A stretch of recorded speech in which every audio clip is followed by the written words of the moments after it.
At your research lab, you need to calculate the enthalpy change for the formation of methane gas from carbon and hydrogen gas.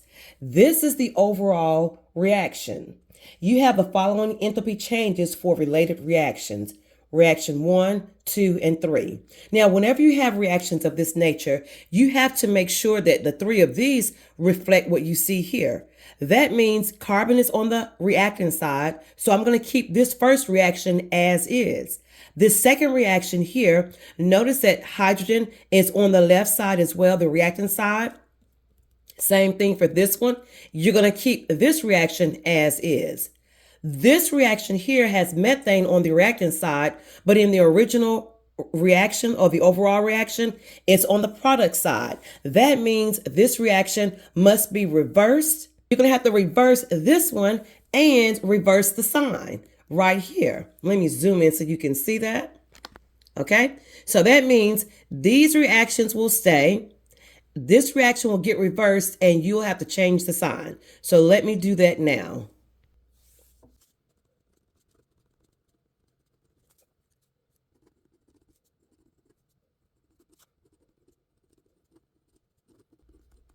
Now, when you reverse this reaction, the sign changes as we mentioned before. Now, you also want to make sure that you have the same number of hydrogens on the left side and on the right side. Like in other words, you want to make sure that your reaction balances out and you have to start crossing out things that you no longer need. Now, notice in this reaction here, there isn't any oxygens, right?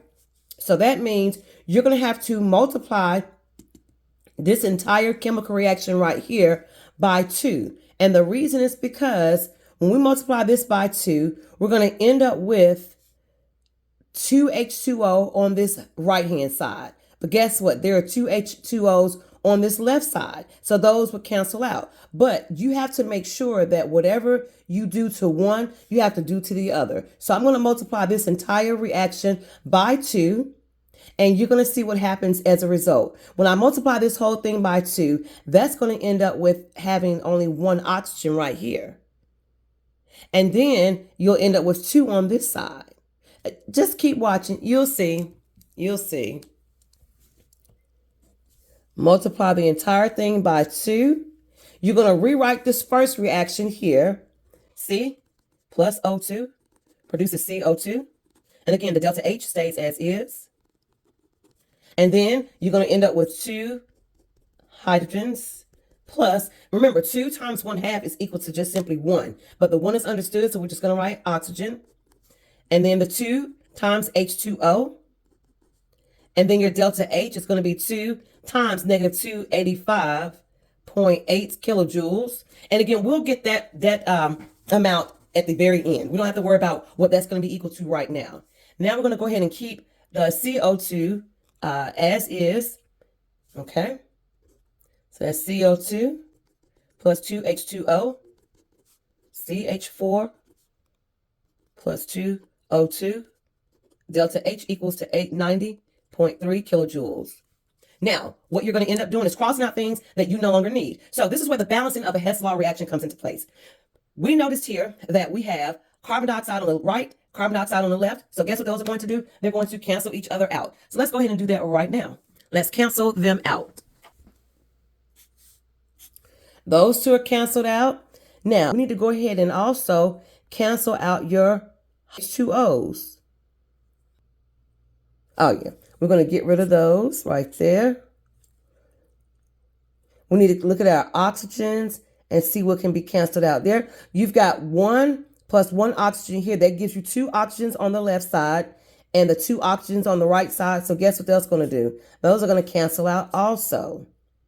And so here you have carbon, hydrogen, and methane.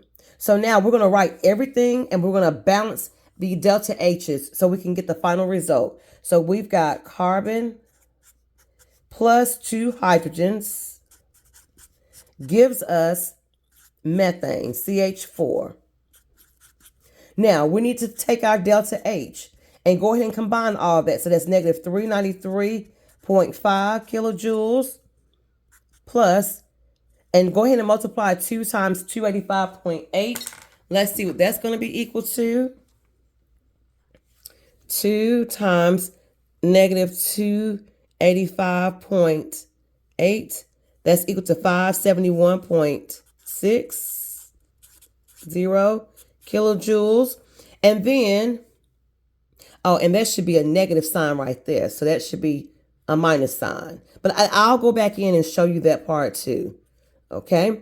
And then the last one, plus 890.3 kilojoules. Okay, this sign right here must be changed because you had a negative sign right here. This needs to be a negative sign right there. So let me go ahead and make that a subtraction symbol so you all can see that. All right, so now we're going to go ahead and plug this into our calculator. We've got 393.5, but it's negative, okay? Minus 571.60 plus 890.3 kilojoules, and we end up with negative 74.8 kilojoules. And that is our delta H right there.